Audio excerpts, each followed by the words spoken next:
PNP Chief Torre, mga kabrigada, pinuri ho ang mabilis na pag-aksyon ng mga pulis dyan nga ho sa isang hostage-taking incident sa Bulacan. Brigada Kath Austria, i-brigada mo! Brigada!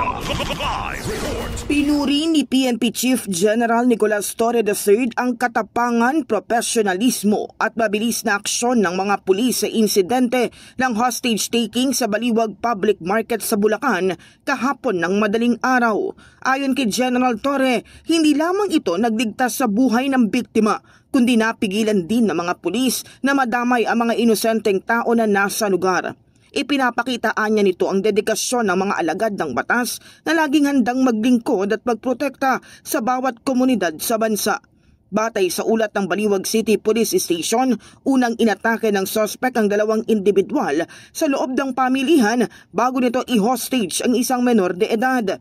Isang concerned citizen ang agad tumawag sa E911 para i-report ang insidente. Makalipas lamang ang 3 minuto, dumating na ang mga rumesponding pulis. Sinubukan nilang makipagnegosasyon sa suspect, ngunit tumanggi itong sumuko.